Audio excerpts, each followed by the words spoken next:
Oh, is there a chat box here? There is a chat box and we are live. Are we Hello, live? hello, hello. We're live? Fantastic. Welcome to Living Well Woman, Holistic Living for Sisters. And it's wonderful to be live on Facebook and to be able to listen to the replay on YouTube. Welcome. Hi, Keisha. Hi, Dr. Dravon James. It's Dravon is wonderful to see fine. you. Dravon is fine. Well, we are here because we thought it was kind of a brainchild of mine a few months ago that I thought, gee, wouldn't it be great to be able to get a panel of women of color to sit around and talk about the things that we're concerned about when it comes to our wellness? You know, of course, our physical wellness, our emotional wellness, but even more specifically than that, relationship wellness, sexual wellness, our financial wellness, wellness on the workplace, career wellness. So many things go into the whole idea of wellness and what it really means to live holistically. That means that your mind, body, and spirit are engaged in living in a healthy way. And I thought, you know what? Even though I love my other sisters who aren't of color, there are special things that we go through as women of color that sometimes just don't get talked about, definitely not in a public forum, and definitely when it comes from our perspective in terms of what it is that we think that we need or what it is that we think that we want when it comes to being well in our mind, body, and spirit. So that's what Living Well Woman is all about living a holistic life well in a thriving way that's healthy, that really brings out that inner light that we all have that sometimes gets snuffed out because of just the things that go on as a result of being a person of color in this country. So welcome, glad you're here. We thought that it would be a good idea for you guys to kind of understand from whence we came, why I asked these two ladies to join me, why I'm even doing what I'm doing, while they're doing what they're doing, because there's something that we all have in common that's pretty interesting, and hopefully it'll come out as we're talking in terms of where we are in our journey and what brought us here. So I want to start first with Keisha. I'm laughing because I said it was going to be Dravon, but I'm switching up. Hi, everyone. We're so delighted to be here. I'm delighted to be here with my sisters. Let me just turn off my phone. I'm Keisha Dixon, the tapping, and I am a transformational wealth coach, and I call myself a wounded detective. And I'm 50 years old, and at 50, I exited from my corporate career of 33 years to really live the life of my dreams, my passion, my purpose, and that's guiding women to tap into the most powerful version of themselves. And, growing up, it wasn't always easy because I grew up in an abusive household, and my first marriage was an abusive marriage. And so that's why I'm so driven and so passionate about this show and wellness for sisters, because I feel like we all come across as so independent and got it all together, right? That's what we know. And yet inside, sometimes we're suffering and we're suffering alone. And this group is that safe space to be where we can talk about everything and anything. And not only talk about it, but provide solutions together as we grow our collective confidence and our collective voice. So with that, I'm just delighted to be here. I'm looking forward to each week talking about those topics that we can't always tell our girlfriends even because they just feel messy. But let's go there. Let's get messy. I'm Keisha Dixon, and I cannot wait to hear from you. We are going to make this program as interactive as possible. And please subscribe to Living Well Women on YouTube to support this show. Lynnis. Yes, fantastic. And I want to encourage everybody to share this show as much as possible. We want, of course, as many listeners as possible. And also you can subscribe to the show so you'll know when all of our new shows that are coming up are being uploaded. Right now, I'm sharing this to my women's group, and I know that Dravon's sharing it too live, because the whole idea is to get everybody involved, not just the few people that we know, but people that you know as well. Women who you think need to be able to have this time to talk about the topics that they care about. So, Dravon, tell us about you and how you came to do what you're doing now, because you're getting ready to go through a metamorphosis as well, similar to what Keisha went through. Well, I hope my sound is good. I didn't test that ahead of time. But I'm It's so fine. it's good, great. I'm excited to be here, and just like Keisha, all of us are transforming in our life. We're doing that all the time. My personal transformation is ongoing. It's dynamic. I don't know when it started. I don't know if it'll ever stop. But in 2015, I had all three of my major areas in my life. I divide life into what I call the big three: health, wealth, and relationship. So in 2015, all three of my big three were attacked. And I thought to myself, the only way I'm going to get through this is to go back to what I know to be my point of truth, my foundational truth. And I went public with my organization, Everyday Peace, with Dr. Dravon James. And by public, I meant I stopped writing it out on paper. I stopped doing little small groups. I actually wrote a book, Freedom is Your Birthright, put that out there. And I actually started doing my posts, my daily notes to myself. If you guys visit my Facebook page, you'll see them. I started putting them out for everybody on Facebook, like my insides out, just little small things that I was using to get me through the day. So that was my way of really healing myself. And I thought, if these things are helping me to heal, perhaps they could help other women to heal and accept change. Because I think that's so difficult for us, especially when you get into your 50s, because you kind of think, I got my life together. I've done all this work on the back end and laid all these foundations. And when things start changing, it can be really, really challenging. So I thought, if I can help myself with these principles that I've been using since I was probably like 18 years old, um, it would be helpful for other women. So I still work full time. I've been a pharmacist for 28 years and I still work full time, but I'm slowly transitioning so that I can do my organization full time and, really work in groups like this, which is my passion, helping people to really, really get the most out of their life as defined by them. I think that's beautiful because both of us came to a point, or all of us, all three of us came to a point in our lives where we decided that we wanted something more. In my particular instance, I have been working in corporate America for 25 years in human resources, and I had an event. I had an actual event that kind of gave me an aha moment. I woke up one morning and couldn't stop crying. And I had a situation the day before at work that was upsetting, but normally I would not have let it impact me that way. But over the years of pushing things back in our emotional closet and not really dealing with them and pushing them back and pushing them back, I think for me, my emotional closet just got full and it just came tumbled out. It wasn't that one occurrence. It was the accumulation of occurrences that had me really at my breakdown point. And it was at that time that I decided to take a break. And when I was off for a year, and when it was time for me to go back, I decided that I didn't want to do that because I went through a whole self-discovery and realized that what I was doing was something that I was kind of fell into after college, something that made good money and I seemed to be good at. But there was so many other things within myself that I wasn't using.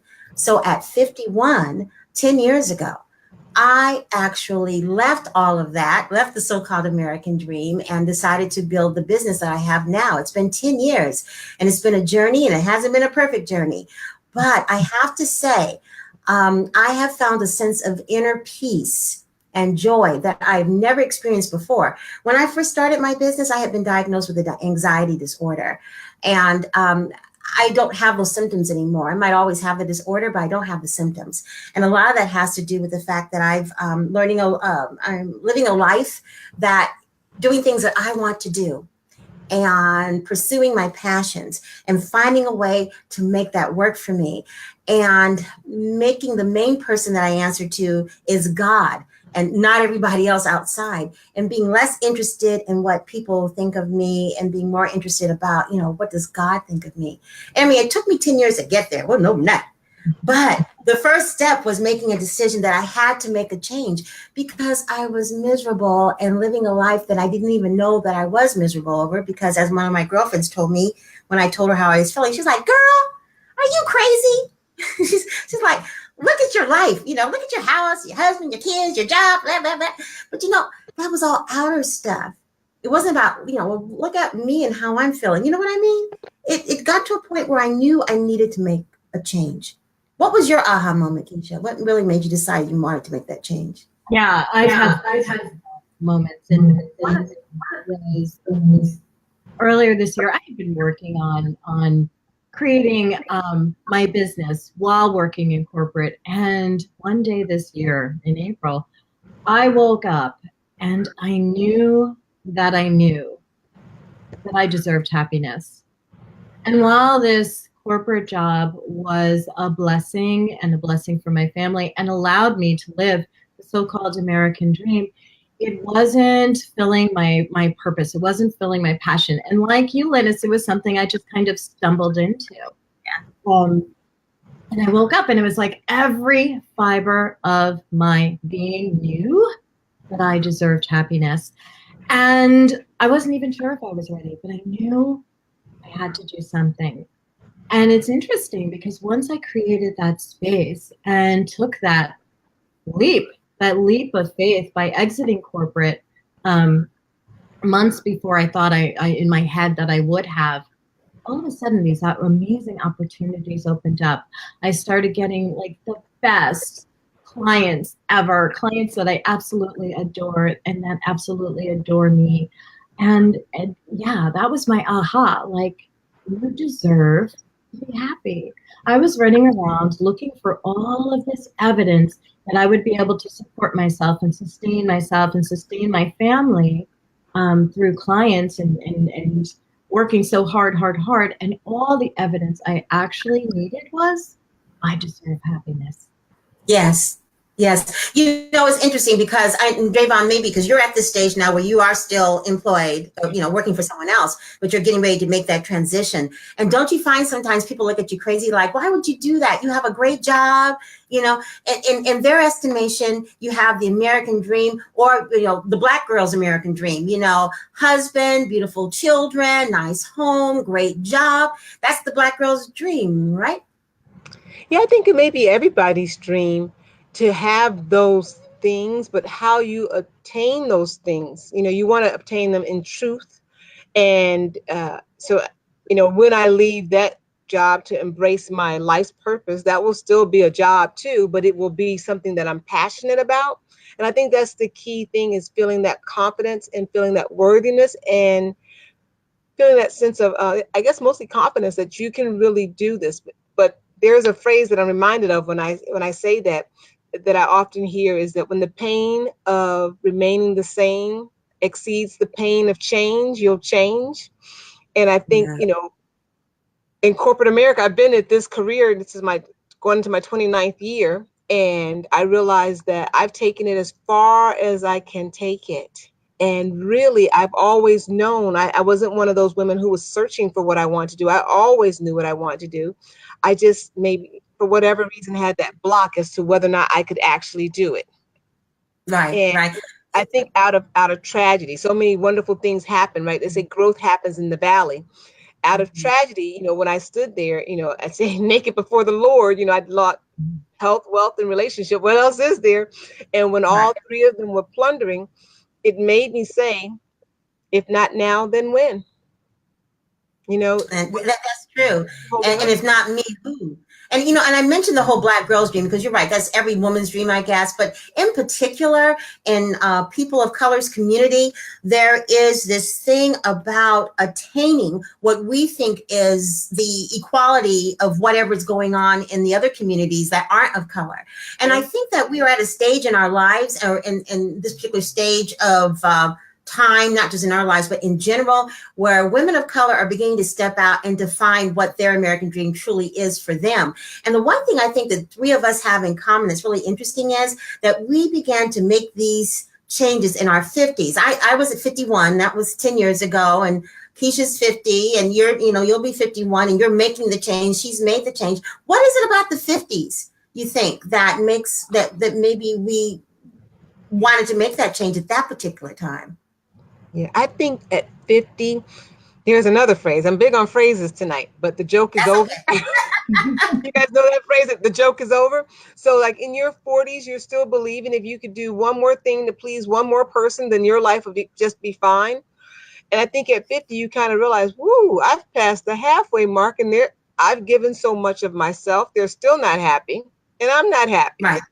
So right. let me go get my happiness. It's there. Yeah, I also think in the 50s, it's like this perfect crossroads when the children are growing up. Your parents are getting older, and you've been living for your parents. You've been living for your spouse. If you have a spouse or a partner, you've been living for your children. And all of a sudden, you look around and realize you haven't been living for yourself. And I think it used to be called a midlife crisis, but I'm calling it this celebration. Yeah, midlife celebration. Midlife awakeness. Seriously, you know, I don't have all the same trappings that I had at 45 when I was making six figures and all that kind of stuff. But I haven't really lost my quality of life either. I've kind of reprioritized. And, you know, and at the time when I left, my kids were just entering college and all that kind of stuff. But guess what? It worked out. I think when you're operating within your gifting, it begins to work out. And let me say something else about the 60 thing, because I get this a lot. A lot of people say, well, you know, 60 is the new 40. And I say, well, you know what? I really don't want to go back to my 40s. No offense to the 40 girls, but you'll see what I'm talking about when you get 50. Because at 40, I had 4 female teenagers in my house, okay? And my hair was on fire all the time. There was just stuff going on all the time. You know, all those hormones flowing, and you know, it was a hot mess. I was making a lot of money, but I was spending a lot of money, keeping things going. I don't want to go back to that. I'd rather just say that my 60 or 61 in this case is the new 61. You know, I'm 61, but I'm still vibrant. I still have energy. I still have goals. I have dreams. I have passions. I'm still thriving. I'm not sitting in the corner in a rocking chair waiting to die. I'm not taking care of my grandchildren who I love to death all day long. Come on now. Yeah. I'm not doing that. So, you know, because you're a certain age doesn't mean that age has to define you. That's absolutely right. And I love how you said, I may not have all the trappings, right? All this stuff. When we're working so hard, and we forget who we are. We fill our lives with stuff to just try to placate us and make us feel something. But once you can let go of those trappings and just live, that's everything. That's everything for me. As you know, I just recently left a 4,000 plus square foot house to come down to the beach to live this life of my dreams. Yeah. You know, my husband and I downsized. We had this huge 5-bedroom home on a corner and a little, what you call it, a pool house and all that stuff, and came back to a much smaller home because it's just he and I. We're lucky empty nesters because as far as I know, they're not coming back. So therefore, I love my children. Not that I wouldn't want to, but they know what I'm talking about. Part of going through that whole life circle and living a full life is being able to stop being a helicopter parent and learning how to be a coach instead. I had a situation with one of my kids today, and I wanted to get on the phone and say, well, what? You know, blah, blah, blah, blah. And I said, you know what? No. This is something that she's going to have to experience and work out herself. And I have confidence that she can do that. Because if I get in there and do that, how is she going to, you know, have the key learning that I feel we all went through? And I know as mothers, we want the best for our kids. All mothers want that. We don't want them to suffer. It's so difficult right now. It appears in terms of what's going on right now in the world with people of color. I worry, I have 2 daughters who travel in their jobs, and I worry about all of that. Are they going to get arrested while driving black? But, you know, there's a certain part of me that trusts the process and that trusts God. All of me trusts God, but also trust the seeds that have been planted, you know, by us. Yeah. You're right. And motherhood, you know, wow, that is another great reason to make the change too. I think as our children, my children are still teenagers, but as they watch us and the metamorphosis of us, I think it encourages them, you know, with life, and gives them a sense of stability to know that they see us as a rock in their life, and they see that, you know, it's okay to make a change. It's safe to change, because surely their own life is going to go through so many changes. So I think it's really important. Yeah, my children have certainly seen me do the change too. What about yours, Keisha? Yeah, I still have 2 teens at home and a 9-year-old, and they couldn't be happier at the change I made. At first they were a little concerned, like, are we going to be able to eat? But and keep our cell phones on. Those right, cell phones, right? Yeah. Yeah. Priority. Exactly, but they couldn't be happier. And I am delighted that I'm able to show them that that you really can make a choice. You can choose to live the life of your dreams, and it doesn't have to look like everyone else's version of their dream for you. Yes. And can I say one other thing too? This is really true, especially for you 40-somethings that still have children at home. I can tell you from experience, as long as you are happy, they're going to be okay. Because what we consider in terms of all the things we have to have and all the things we need to be doing in order for our children to be happy is really pretty simple. And from their point of view, yeah, I know they want the Nikes, whatever's out. I've lost contact with that since I no longer have children in my home, but you know what I'm talking about. I guess the latest phone and all that kind of stuff, you know. But if you go ahead and you get that phone, and then you are stressing about how to pay for it, and that stress comes out in how you deal with other things, guess what? Although they don't realize it, they really would be happier if you just told them, no, you can't do that, because then you'd be less stressed because you can't pay the bill. I know, because I stress about doing that for not one, not two, not three, but four of them, all, you know, pretty close in ages together. I mean, you know, Nike was in my pocketbook all the time, or Jordans, whatever they were. But I regret that. You know, I look back at it now and I realize that there was probably another way to do that. Well, Keisha, you have 6, and how many children do you have? Dr. Dravon? 2. So between the 3 of us, we have 6, 2, 8, 4, 12 kids. 12 kids. And how many grandchildren? I have 3 grandchildren. I have 3. Not you yet, Dravon? No. Okay. You know what, Lynnis, and not for this show, but for an upcoming show, write this down. I want to challenge that statement a little bit. As long as you're happy, your children are happy. Because as the single woman in this group, I know that my children are not happy when I talk about dating and relationships. Oh, that kind of happy? Yeah, but that's true. Me, yeah, so I think I went through that when I remarried. Yeah. And I always tell people if I had it to do over again, I would never remarry with teenagers. Either diapers or diplomas out the door, but nothing in between. It's so difficult. Yeah, I remarried and divorced with teenagers. I get it. Blended family. Yeah, it's scary stuff. I didn't know it. Challenging, right? Very challenging. How many marriages do we have between the 3 of us? How many marriages? I have 2. I mean, once. 2, 4. 1. Oh, you're good. How many years? 23 years. Congratulations. I don't know which way this is, but I'm pointing to Dravon. 23 years. Okay. Wow. Congratulations. So we could do a whole show on nothing but marriage. And I think that we get so many women to come on and talk about the secrets that we keep and the lies that we tell ourselves. Yes. You know, it's a lot. People say, how are you married 23 years? You smile a lot, you know, and you just keep mouth shut. But, you know, at some point it comes up, you know, a point where the rubber hits the road and you say, okay, it is what it's going to be. And your marriage, like everything else, goes through seasons, and we have to respect that. But it's a lot when you see people. I know people at my church have been married 40 years. I'm saying to myself, that's a long time, man. Well, tomorrow will be my anniversary. It'll be 17 years. Happy anniversary. Oh, happy anniversary. Happy anniversary. Yeah. 17 years. It's been really an interesting journey. Yeah, you're right. That's a whole nother show. In fact, we're getting close to no, really, man. It's about 2 or 3 shows. Part 1, part 2. Yeah. We're getting close to our end time. Oh, Dravon, you want to say something? And I did want to say that too, because I really view this group as growing as a tribe of women 40 and over, where we can truly come and let our hair down and support one another. Because so often out there when we're interacting, whether it's in our families, at our jobs, with our friends, or in our places of worship, we do have a certain degree of a mask that says these are the appropriate responses for the question that you just asked me. And so,